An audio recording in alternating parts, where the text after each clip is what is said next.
I want to welcome in my first guest because, well, he's just a refreshing voice.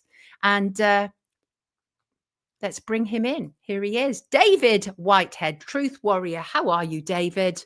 Sonia, it's been a while. Good to see you again. So glad to be back. We're doing as well as we can here. I'm living right now in British Columbia, Canada.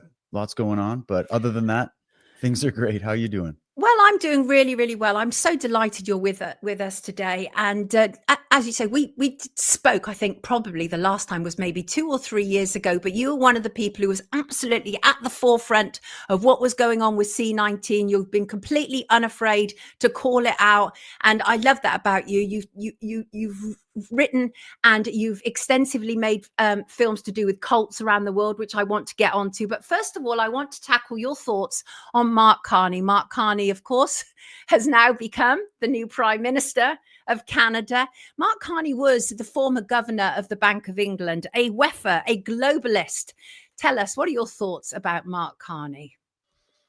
Yeah, this is a frightening turn of events, but nothing that I wasn't already sort of deep down expecting, sad to say. But yeah, he's as globalist as you can get.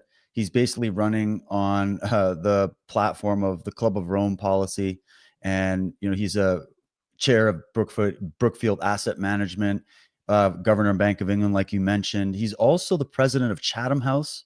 I'm not sure how familiar maybe your listeners are with that. That was the Royal Institute of International Affairs.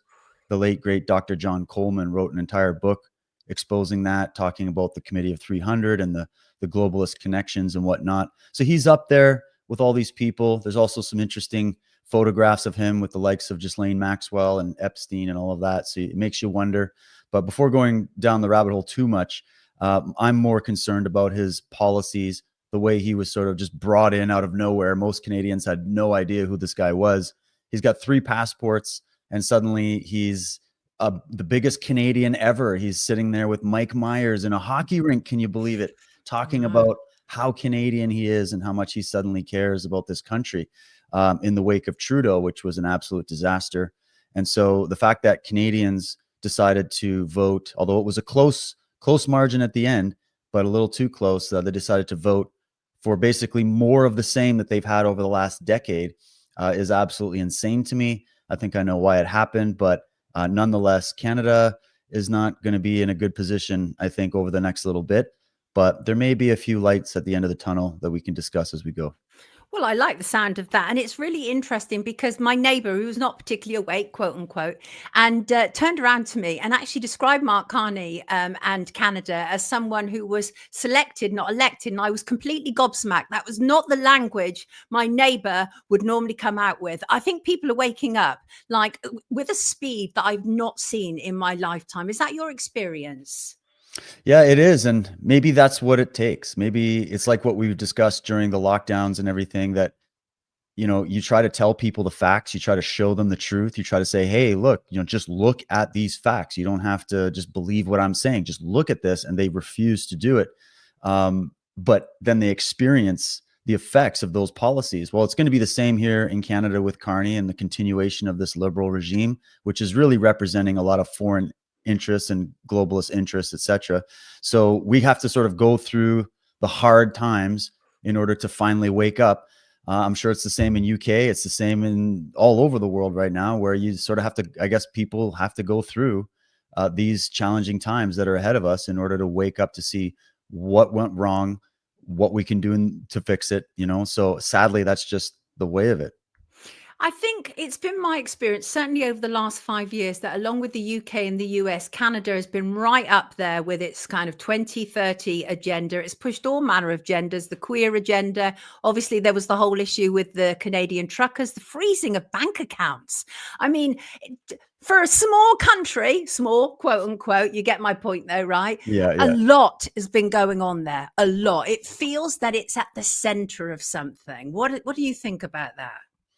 Well, it's definitely felt like that. It feels, I've spoken to friends who live in Australia, which is basically just another vassal state of the Crown Corporation, just like Canada is.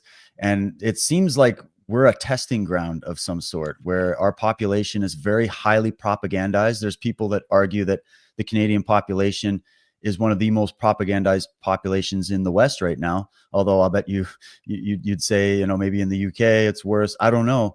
Either way, it seems like there's a machine of propaganda that's hitting all of these Western countries, and it's been going on for some time. You know, you've been covering this, and it seems that there's a multi-prong attack going on across the West, and the attack is against the foundations of Western civilization.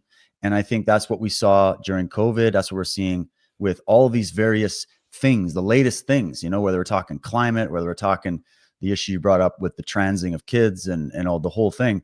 These are all just disguised issues that really behind those issues is this agenda, the agenda to completely change the fabric of our society and move us towards what I think is the real agenda, which is to establish a world superstate, and basically to create a one ring of power to rule them all. That's been the dream for a long time.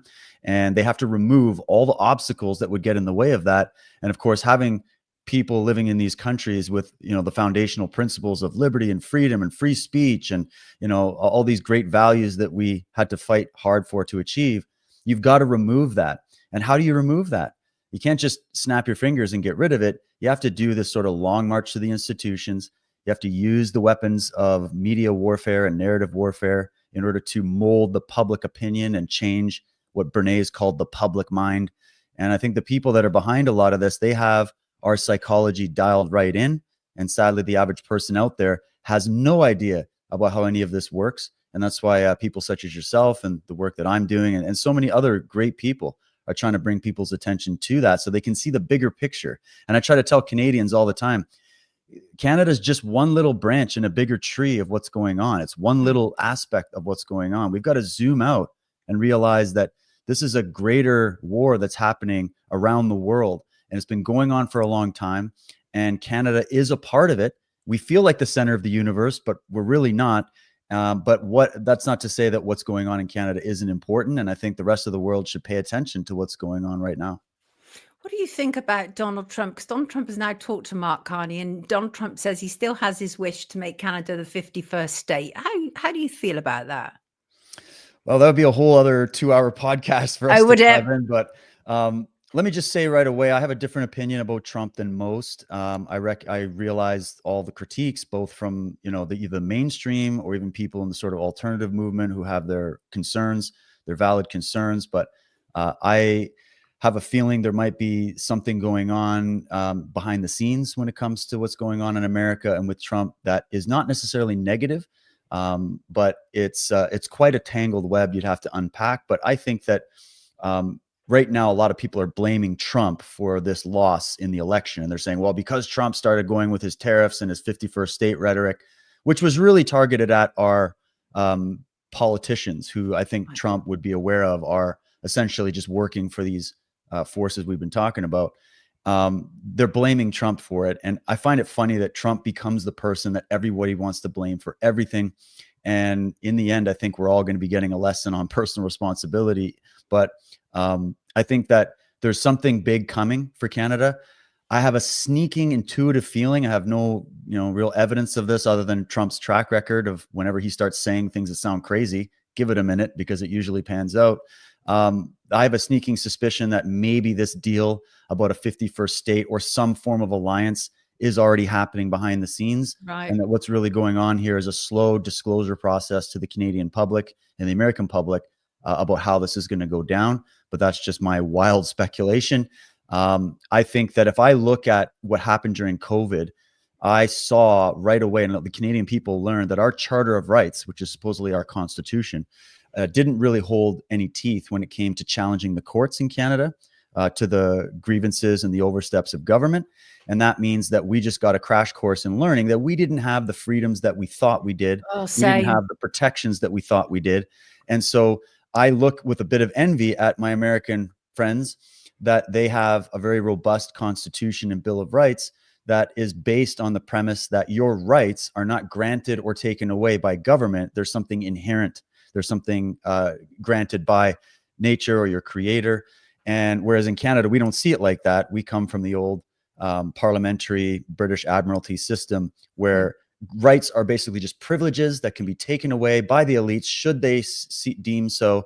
And we had a crash course on that during the lockdown. So in a way, I think that possibly because of the situation Canada's in, where we don't have our own military that's capable of defending us from threats like Russia or China or America or whatever, we don't really, we're in incredible debt. I think Trudeau and the Liberals were successful in their mission of gutting this country and turning it into the world's first post-national state. I think Wow. Carney is going to continue that.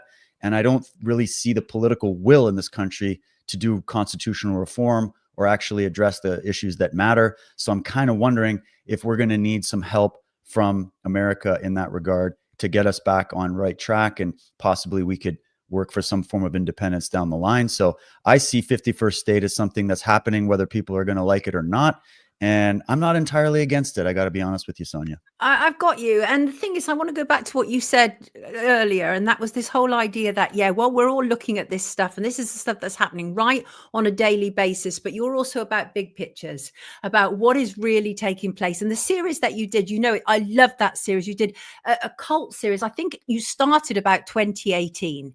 And Yeah. it was looking into, obviously, death and power and cults around the world. And I wanted to refresh my memory on it today and some of it. And I remember saying to you at the time, I think that this is groundbreaking, because not only was it produced in such a way that it competed with what was out there in legacy media, and that's often the problem that we suffer as independents, is that the quality and the standard of our production isn't often up there, but yours was. It absolutely was, and it still is, and it's fantastic. And your series, the thing is that that somebody's work is quality if you can go back 6 years later and it stood the test of time, and yours has. And so I want to talk about that. I want to talk about the public square.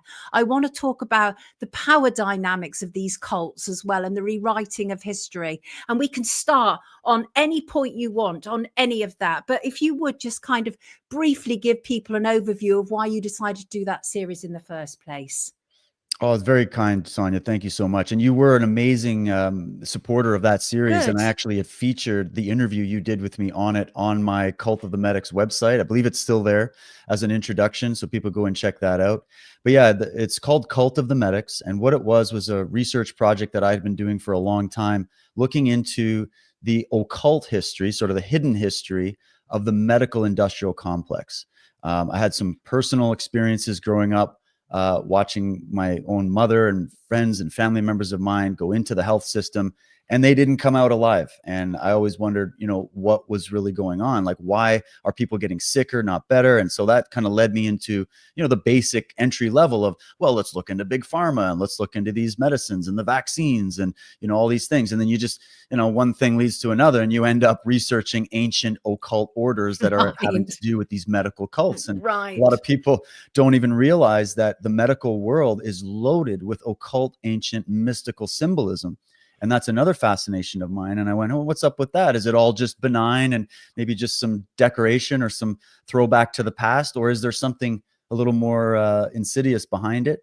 And so what I tried to do in that series was just give an overall analysis of that research. We got into groups like the Club of Rome, the Knights of Malta, the Knights Hospitallers, right? Hint, hint. And we got into a lot of that. And then I overlaid that story on the canvas of what happened during the lockdown. So you'll see a lot of the relevant bits when I was producing those chapters of what was going on at that time during the lockdowns, because that's when I made the series. It was my therapeutic artistic release or expression during that time. And I still have a few chapters I want to wrap up with the series. Right now, there's 10 chapters available. People can watch it for free. You can go to my website, cultofthemedics.com, and it's all there. You can also get it on my Substack. Link in description below, all the links. Awesome. Thank you. So yeah, that's it. And what it is it's a look into a lot more than just the medical issues in the medical world. It kind of brings a lot of threads together to try to look at it, like you said, from the bigger picture. And it's just me just asking questions, really. That's really what the series is. It's just, what's going on with this? Do ancient cults exist? Do they have any effect in our society today? Are there, what happens if we find out that people that are in positions of power, authority, and trust, what happens if they are members of some of these ancient occult orders? And Right. what does that do? Is there allegiance to the country that they're supposed to be representing? Is there allegiance to the medical establishment or institutions that they're on the surface allegedly allied with, or are there allegiances elsewhere? At least when it comes to the top tier of a lot of these organizations and institutions. So it's just a question, and I try to leave it open ended so that the person watching it can look at these great thinkers and researchers and whistleblowers that I present constantly throughout the series and say, are they right? Is there something we need to be looking at behind the veil of what we think is operating behind our medical systems here in the West, or have our medical systems been captured by some of these very insidious cults?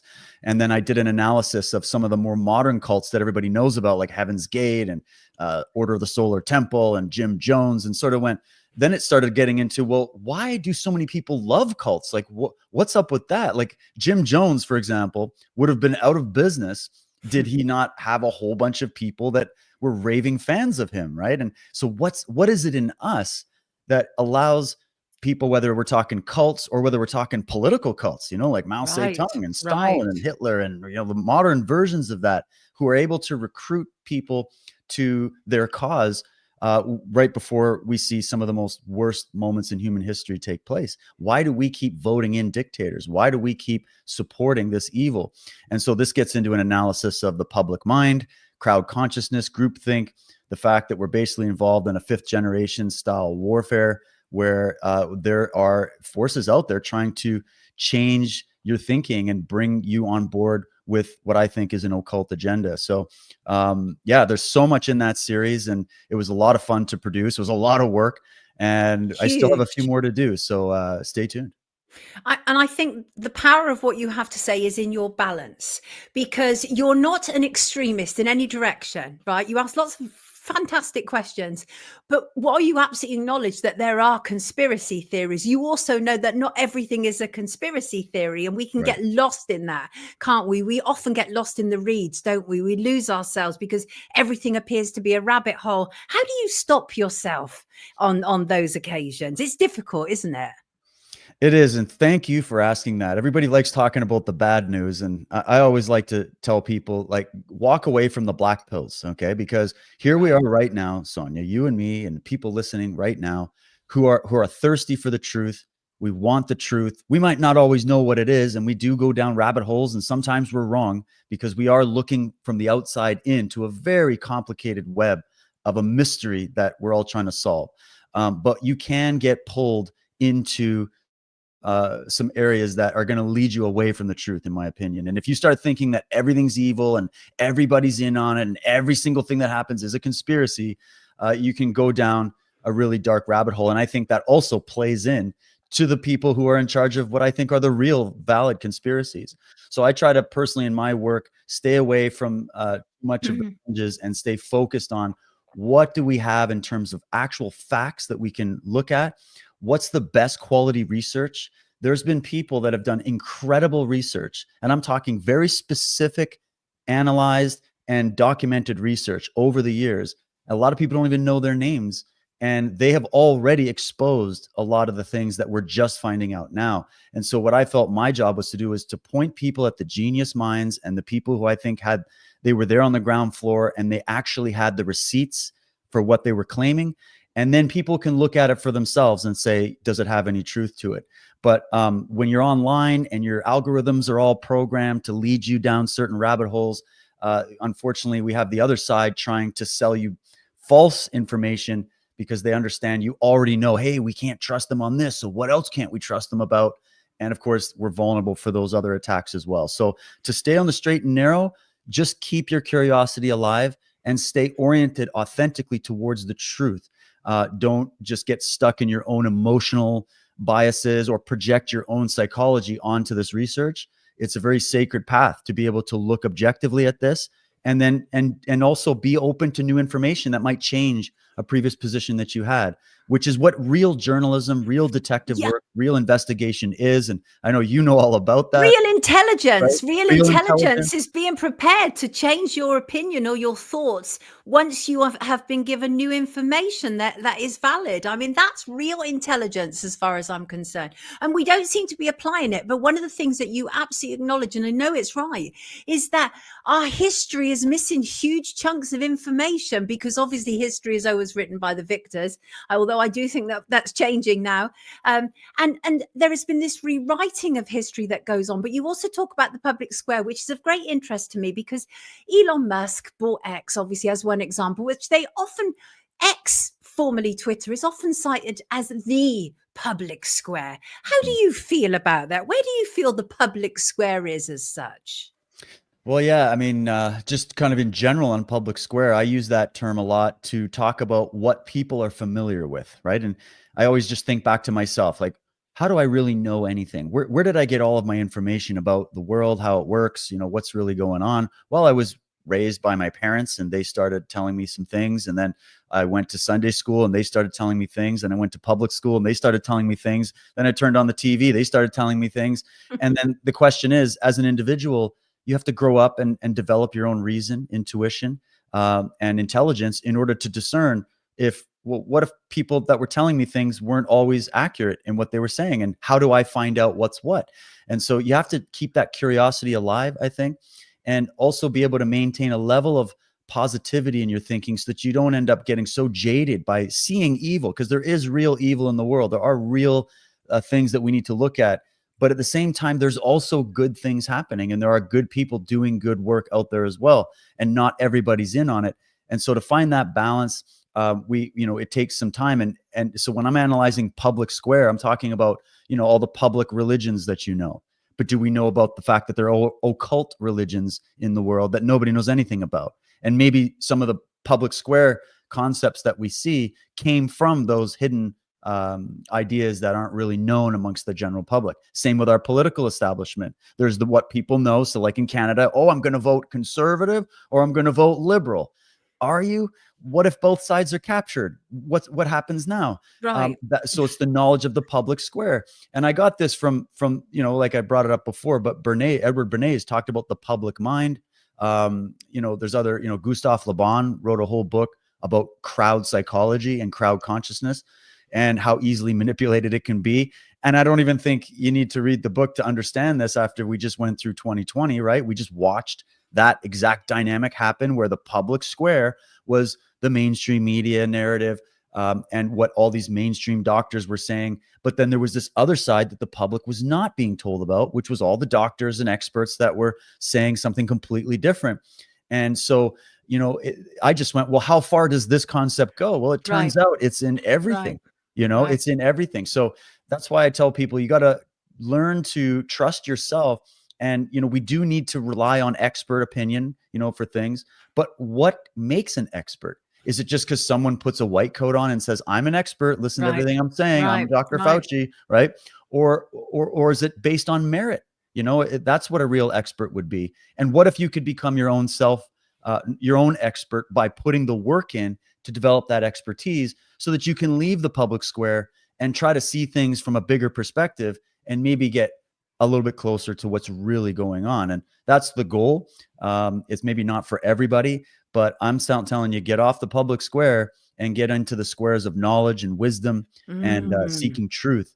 And, if you follow your intuition and combine that with your logic, your reason, and your pattern recognition, then I think you can be a lot closer to the truth than just turning on the news and believing everything they're telling you.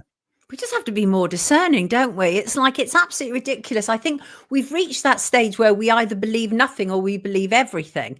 And it all seems it's so peculiar, isn't it? It's like not, as you, going back to what we've said, not everything is a conspiracy theory. And I want to get to a point where we're just a little bit more stable in our understanding. Fred has a question. I'm not familiar with any of these people that he's referring to, but you might be. I'd love to know if David has analysed Glenn Keeley and his Desdemona code. Are you familiar with any of that?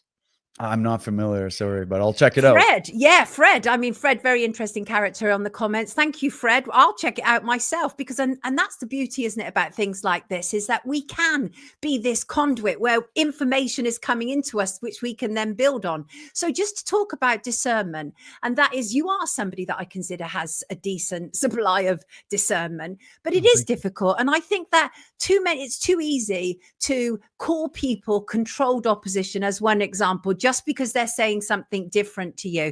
Do you think one, we are able to more clearly now see who is controlled opposition, because I personally do. And two, how do we get around this so that not everybody is demonized? How do you go about that issue of controlled opposition? Yeah, great one. This is a tough one for people because, I'm of the opinion that there are controlled opposition. It would make sense that if you are operating some kind of criminal racket, you're going to have to get your guys into the encampment that's exposing the criminal racket, right? Or the people that are trying to find out what's going on behind the scenes. You want to put your agents in there to lead those people off the garden path and keep them out in la la land. So there's definitely that. But how do you balance that out with people just calling everybody they disagree with or have a difference of opinion of, oh, you work for the government, or you're in the CIA, or you're an Illuminati shill, or you're whatever. And then how do you also separate that from, how do we tell whether someone is pointing legitimate accusations at somebody that's committing an act of criminality or evil versus the projection of our own bigotries or our own inner shadows or whatever. So it's a murky field, but I think you just got to stick to the facts. What actual facts do you have? Or are you just repeating secondhand information that sounded smart, that maybe appealed to some kind of emotional bias? And so I think this is why this work always comes down to your own personal state of mind. Like, what is the state of your psyche? How clean is your mind as you're looking at this? Or is this just confirmation bias? Is this just infotainment? That's another good term. Are we just in this because we're entertained by, what's happening in Earth season 2025? Like, what's really going on? Give me all the gossip. Is it about that? Or are you seriously oriented towards wanting to know the facts of reality and to try to determine the truth?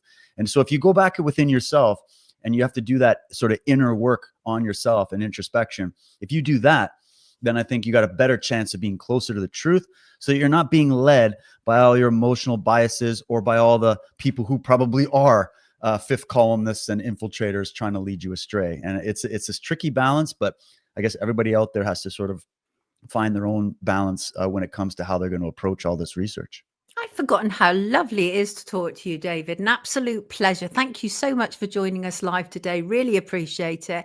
And I really appreciate it because not only are you dealing with it, what is literally happening on a day-to-day basis, but you are looking at the big picture. And we need to be able to do that in order to be able to understand how one is functioning with the other. Thank you so much. All your links are in the description. Great suggestion, Drum. As ever, everybody, this is the remarkable David Whitehead, and he is fabulous. Take good care of yourself, David. Lovely to have you with us. Thank you, Sonia. Thank you so much. Take care. Wonderful. Wonderful. It's time to wake up with Sonia Poulton.